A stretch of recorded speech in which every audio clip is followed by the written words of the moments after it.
You know, I have a tendency to ride past this place quite a bit. You know, I like to just kind of ride the path through. It's slow, it's only 10 miles an hour, and you really can't see a whole lot. You know, every so often I like to just kind of swing by, even if I don't hang out and take in the sights. And while I was here doing a battery change, I was reminded of a fantastic video that Sinister Clutch did just recently. I mean, I just watched it the other day. I'm at the Daniel Boone homestead, the birthplace of Daniel Boone in Pennsylvania. You can see there's the lodge out there. There's a sawmill there. Way in the distance out there, you really can't see it, is the quote-unquote Boone house. And it's just a pretty cool place to come and visit. And I think perhaps the video that I did here a couple of months back inspired Sinister Clutch to go visit the Daniel Boone homestead in Kentucky, or one of them. I believe it's where he died, and he visited this amazing little cabin. I mean, the cabin couldn't have been more than the size of this storage shed. I mean, it was probably half that size. And the story goes that he lived in this small little cabin with his wife and 10 children. It was just a really cool video to watch. So if you haven't seen Sinister Clutch's video on Daniel Boone, you should definitely check it out. It's well worth the time. It's a really cool place, really cool video. He was able to get inside the building and poke around, and there's history, and it's just a fantastic video that you should not miss. This is the Blue Mike, and I'm Doyle, and you watching WaltInPA. God, I hope he ain't going another covered bridge.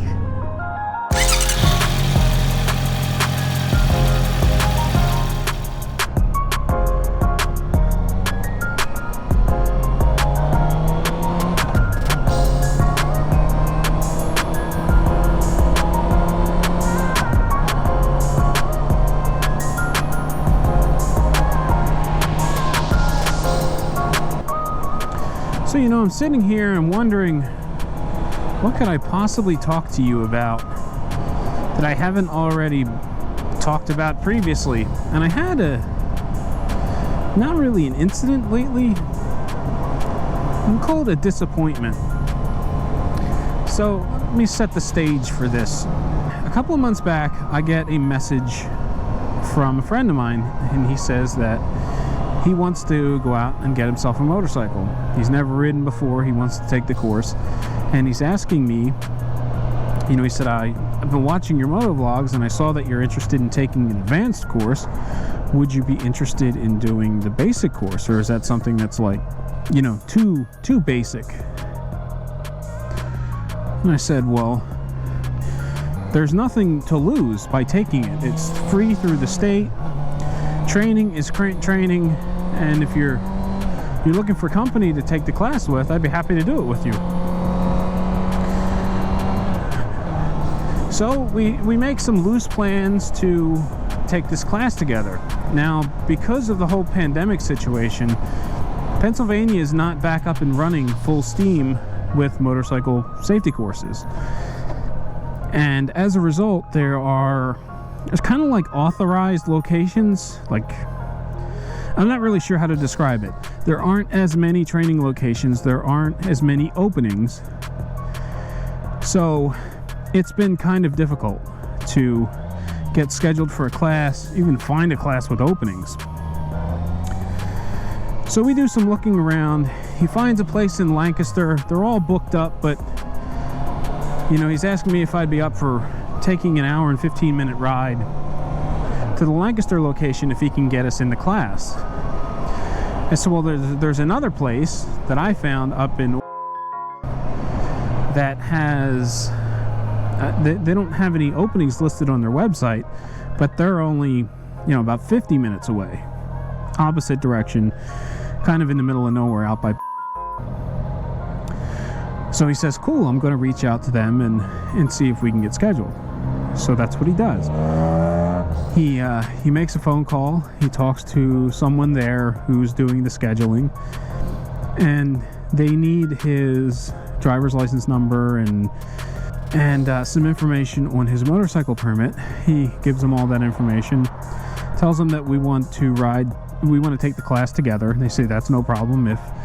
As long as there's room, they'll book us in the same course, the same class. So we think that's pretty much a done deal, right? We've called, we've given them the information, they've got our driver's license number, they've got our contact information. They don't have any openings for April, but as soon as they begin booking classes for May, we'll be on the list. Done deal, or so we think. So maybe a week or 2 weeks go by, and I say, hey, have you heard anything from that dealership? And he says, no, not yet. I'm going to give it a little more time, and then I'll reach out. Another week or so goes by, and I reach out to him again. I say, hey, have you heard anything from that dealership? Not that I'm in a rush or anything, but it just seems kind of unusual that we're into April and we haven't heard anything yet about a class for May. So he calls the dealership and he gets a hold of the individual that he gave our information to the first time, and they effectively tell him, well, we're sorry, we lost your information. The best we can do is get you scheduled for a July-August class. We're all booked up. You can either book for July and August, or you can just keep looking at the website and maybe an opening will pop up.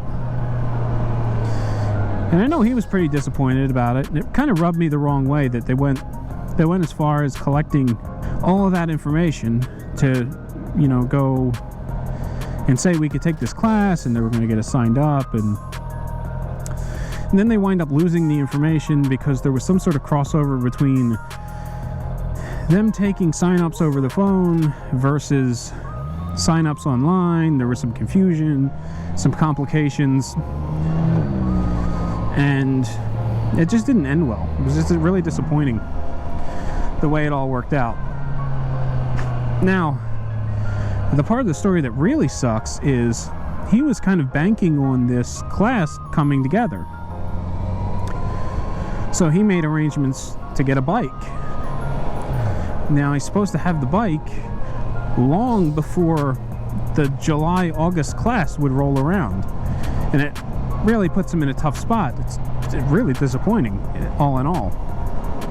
So, he was asking me if he should try to find another class, another location, or if he should sign up for, the July-August opening. I said, well, this isn't ideal, but this is one option that I found last year when I was looking for a returning rider course, and I gave him information for Classic Harley Davidson. They're in Leesport, Pennsylvania. As far as Harley dealerships, they're pretty well known in Pennsylvania, I think. And they have a good reputation. It's a really solid reputation. Now, they were going to become an authorized training source for the Pennsylvania motorcycle endorsement test, or the class. But because of some sort of requirements, the state was not allowing any new contracts until June or something like that. So it kind of squashed their plans. So instead of saying, all right, well, sorry, we can't help anybody until the state opens this thing up, we're just going to go ahead and do it our way. So they launched a class. It does the same rider education that you would get through the state, except there's a hitch.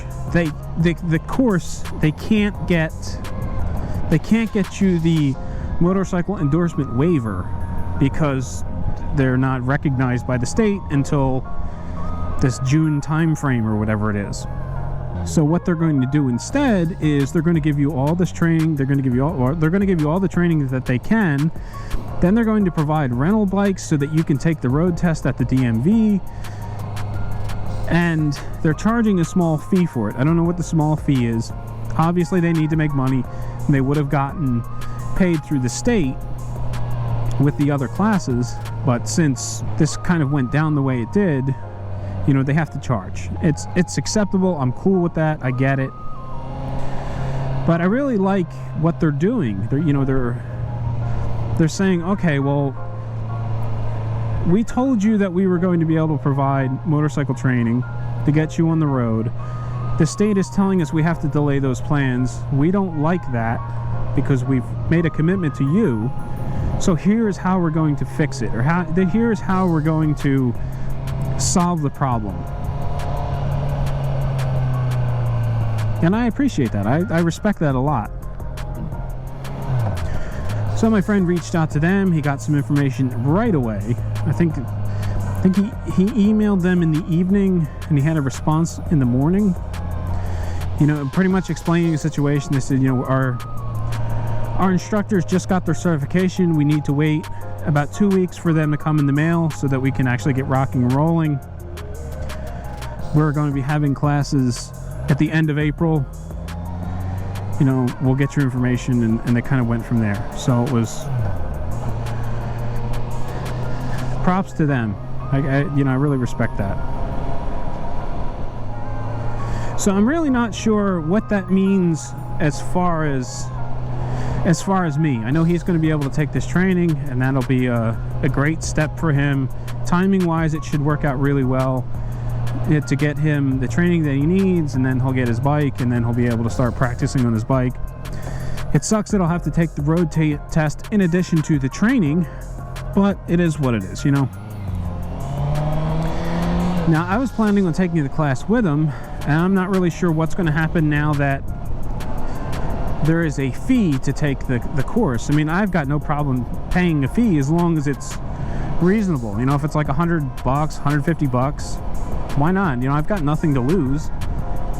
I'll pay $150 to get, you know, official training on a motorcycle. Never, you know, taking classes is never a bad thing. So once I find out what the actual fee structure is going to be, that is when I will be making a decision on whether or not I'm going to take this class with him.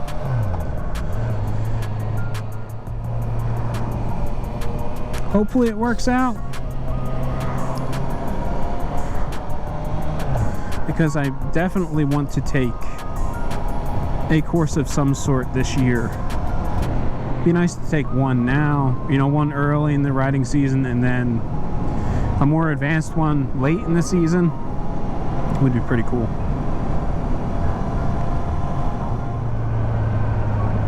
So that's going to do it. Thank you very much for hanging out with me during this episode of WaltInPA. If you enjoyed this video, please subscribe to my channel. I appreciate that very, very much. If you want to support me, you can click on that like button, drop a comment below, or even share this video with your friends. And as usual, or as always I should say, I'm going to end this video with ride safe, and I will catch you in the next one. GoPro, stop recording.